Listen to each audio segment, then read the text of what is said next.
Estamos lançando oficialmente agora o curso Sociedade do Anel, uma jornada comentada. Aí o curso, galera. Todas as aulas estão aí. Você vai poder ler capítulo a capítulo, ouvir. A gente quer muito que todo mundo participe, que todo mundo entre, tá? Não fica de fora, não perde. É que o Tolkien entrou na sua vida, né? Quando foi? Se foi tipo por filme, se foi. E quando foi que você percebeu que tinha algo.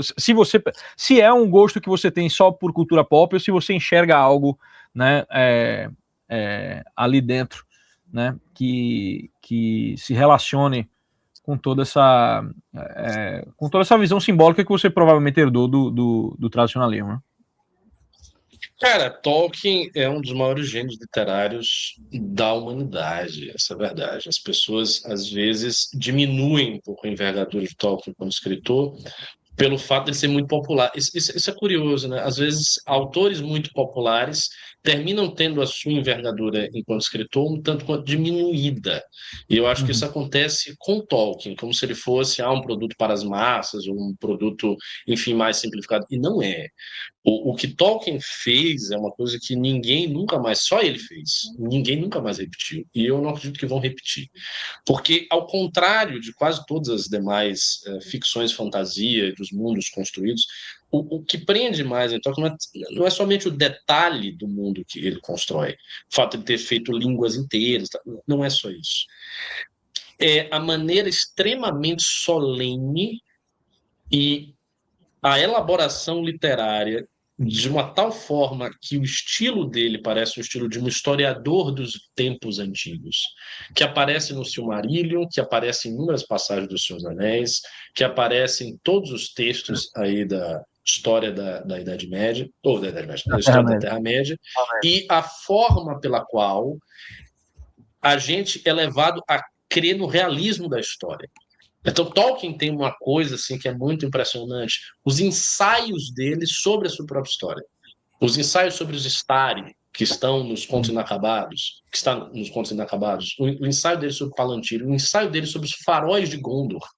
Ele tem um ensaio sobre os faróis de Gondor, sobre a nomenclatura dos faróis de Gondor.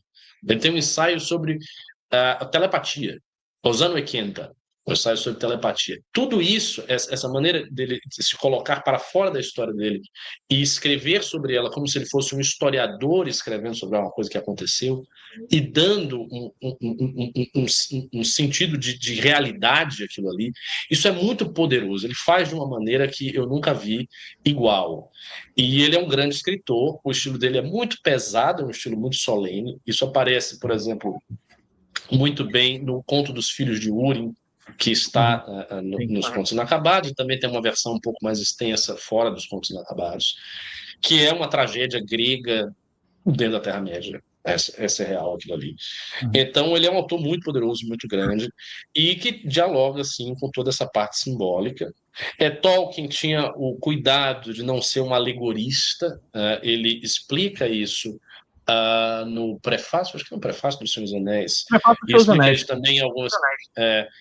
isso também em algumas cartas, a ideia de que ele se afastava, ele rechaçava a alegorização, tentando resumir aí para a galera que nos assiste. A alegorização é quando você pega um determinado fenômeno, sei lá, Jesus. Vou dar um exemplo com Nárnia, porque as Crônicas de Nárnia é um texto alegórico. E uma das coisas que Tolkien se irritou com as Crônicas de Nárnia e considerou que aquele não era um grande texto, é porque ele era alegórico. Então você tem o Aslan, lá o leão. O leão é uma alegoria de Jesus. Há uma correspondência extrínseca. Você tem Jesus aqui, você tem o leão. O leão ele se sacrifica, ele volta à vida, ele tem o pai dele, que é o imperador do mundo, ele sopra onde quer, isso é uma coisa que é dita no final do filme, que está lá no livro. Então, são vários atributos daquele leão que são explicitamente correspondentes a atributos de Jesus. Em uma atribuição que, quando o escritor, o artista fez isso, ele pensou nessa atribuição. Então, ele raciocinou e ele fez uma atribuição lógica, direta. No caso, Tolkien não tem. Então, a simbolização que aparece em Tolkien é uma simbolização muito mais orgânica e natural. ela não tem o artifício de algo que é projetado. E isso, a meu ver, torna a simbolização em Tolkien muito mais poderosa. Então, todos os símbolos, todas as estruturas, digamos assim, metafísicas mitológicas que estão subjacentes a Tolkien e que aparecem ali o tempo inteiro, isso é muito poderoso. Isso é muito, muito, muito poderoso. E quando eu conheci jovem também. Conheci mais ou menos nessa época que eu estava interessado em filosofia. Acho que eu tinha uns 12 anos, 13 anos, uma coisa assim. Aí eu li O Senhor dos Anéis. Fiquei imediatamente muito afetado. É aquilo que eu disse no início do programa, né? Quando você é jovem, as coisas chegam para você de forma muito mais chocante do que depois. Depois a gente acaba adquirindo uma certa. A palavra não é resistência. Você vai tendo mais repertório, meio que a sua sensibilidade fica menos aguçada. Mas na época era muito aguçada, e eu li aquele negócio e fiquei assim, muito impressionado, especialmente por aquele prólogo em que ele conta a história dos hobbits, e ele fala dos cascalvas, né? As cascalvas, e ele descreve os tipos de hobbit e tudo mais. Aquilo ali, eu li aquele negócio, eu, caramba, o que é isso? E aí fiquei muito impressionado, assisti os filmes depois, gostei dos filmes, a trilogia original do Peter Jackson é maravilhosa. Depois ele cagou bastante, né? Quando ele foi fazer o Hobbit já é bem inferior. O Hobbit é bem inferior. E esse negócio aí dos Anéis do Poder na Amazon, francamente, eu não sei se vocês gostam, mas... Não. Aquilo ali é uma porcaria, né, meu irmão? Aquilo ali... que bom que você disse isso. Aquilo ali está para o seu... uma merda. Aquilo ali está para o Senhor dos Anéis, como The Chosen está para o cristianismo. Sim, eles fizeram o negócio de qualquer jeito, mas os filmes são bons. A trilogia original é boa pra caramba. E foi isso. Aí eu me aprofundei demais nessa parada, cara, e criei um fã-clube. Criei um fã-clube na Bahia de Tolkien. Quer dizer, era afiliado a um fã-clube nacional, Conselho Branco, não sei se vocês conhecem. O Conselho Branco. Pois é, e aí a Toca Bahia era eu que administrava, era o Taim lá, a gente fez festa medieval com 50 pessoas, hidromel, gente dançando lá na festa, só faltou matar um javali, sério mesmo, foi massa, muito boa. E a gente fazia eventos, nós fazíamos vários eventos para uma galera grande, tipo um evento para 200 pessoas, 300 pessoas, palestras, quando tinha o Bonodori, a gente participava do Bonodori, quando tinha evento de anime, a gente botava lá um stand. Enfim, foi uma época muito divertida, conheci várias pessoas legais nesse período. Mas depois eu tive que parar, né? Porque aí veio a minha militância do MBL, não dá para fazer as duas coisas ao mesmo tempo. Pô, cara. Em relação a esse negócio dos filmes, o que é uma coisa muito difícil, né, cara? Tipo, eu não sei se isso é um problema da própria arte visual, né? Tipo, da própria arte do cinema, mas a densidade de certos personagens, ela é muito perdida, né? Essa é a coisa. Beleza. Para mim, os filmes, eles são incríveis poxa, eles são visualmente belos, né? E os dramas estão lá, né?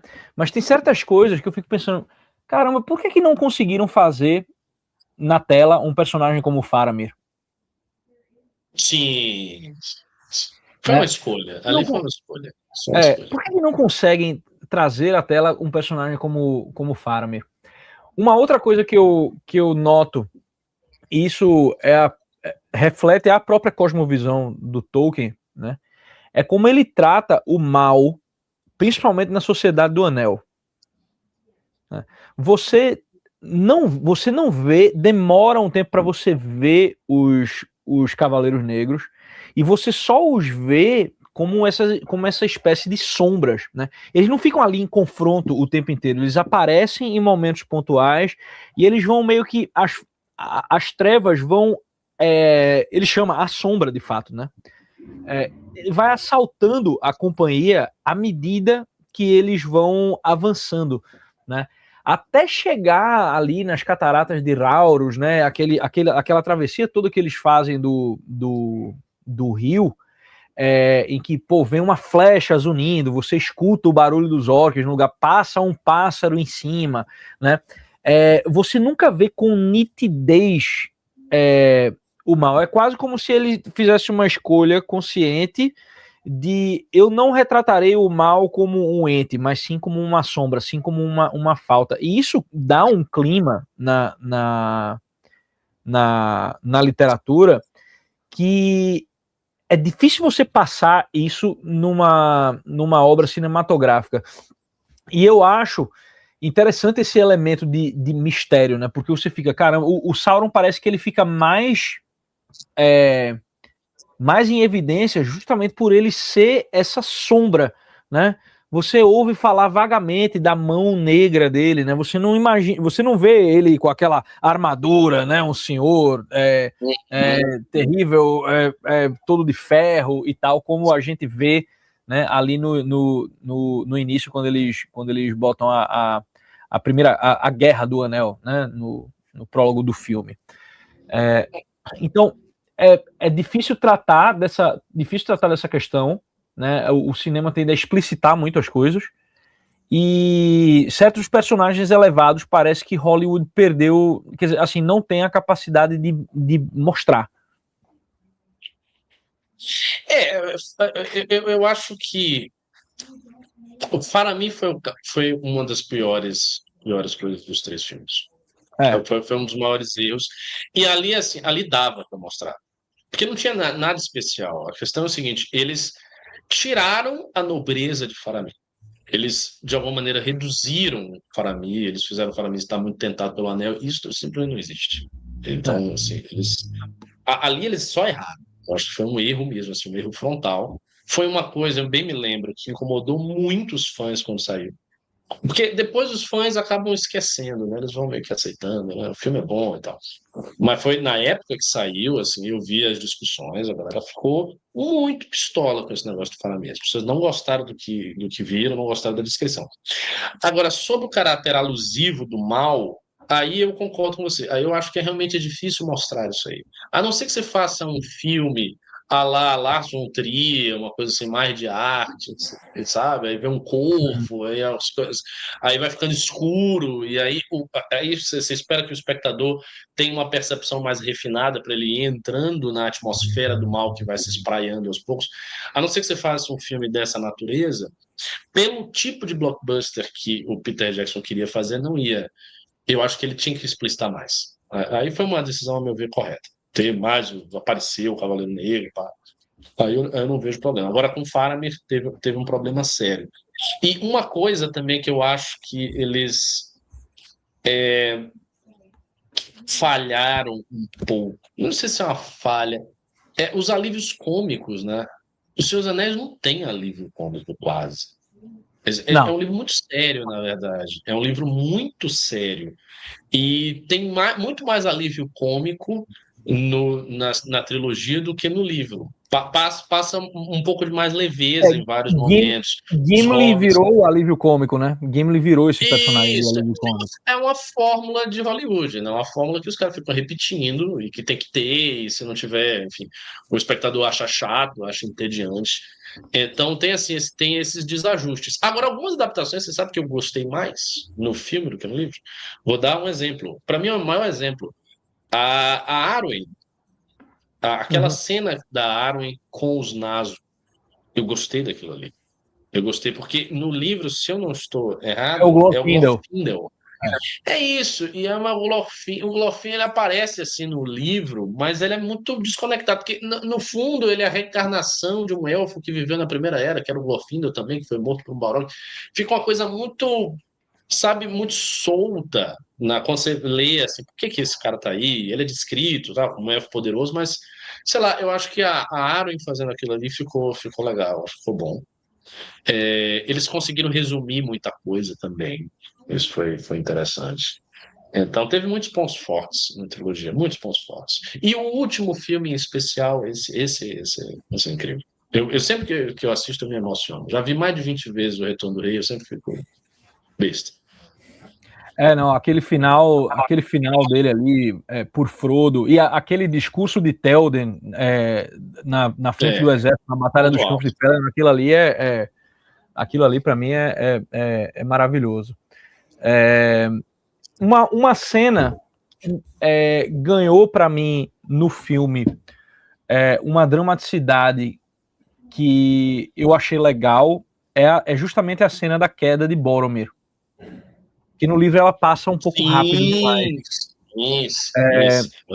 Quando ele se confessa com Aragorn, né? Tipo, bom, ele se confessa no livro também, mas a confissão dele é mais dramática no filme. Eu acho aquela cena muito boa, cena muito boa. É uma das melhores cenas. Por outro lado, eu achei Galadriel, eu não gostei tanto. Eu achei que o aspecto, digamos assim, sombrio dela foi enfatizado demais. Acho que enfatiza-se demais o aspecto sombrio e um pouco menos o aspecto da resistência, né? A figura que era ali, digamos assim, o bastião. O bastião, porque Lothlórien era um bastião, Valfenda Lothlórien, o bastião contra a Sauron, ela fica muito sombria, aquela cena dela toda azulada, cheia de raios, a maneira como a coisa é feita é meio tosca também. Tem umas passagens assim, meio toscas, porque o Peter Jackson é um diretor inclinado ao tosco, né? Ele fazia uns filmes aí de Homem Animal, umas paradas dessas aí. Então acho que ele pega um pouco da imaginação dele e acaba jogando ali. Mas de resto, a trilogia é boa. Agora, as outras adaptações aí é fraca. Bom, embaixador, vamos lembrar aqui a nossa galera que está nos assistindo que nós temos a jornada comentada da Sociedade do Anel na nossa TV-lisão, certo? A gente imaginou as musiquinhas dos hobbits, a gente conta a história, a gente faz análise simbólica, a gente faz o escambau, meu irmão. A gente vai capítulo por capítulo, né? Trabalhando isso aí. Você pode achar aqui, ó, na TV Lisão. Bota o link aí pra galera, embaixador. Eu vou botar o link e vou passar o trailer aqui pra galera também. Aí, ó. Quando Frodo descobre a história do Anel, ele sente raiva. Como é possível que uma criatura desprezível como o Gollum ainda viva? Então Gandalf responde com aquela fala super profunda. Muitos que vivem merecem morrer, e alguns que morrem merecem viver. Você é capaz de dar a vida aos seres? Então não seja lá tão ávido a julgar e condenar a morte. O que Gandalf nos ensina é um princípio fundamental da providência, né? Nem nós, nem mesmo os mais sábios, podem enxergar todos os fins.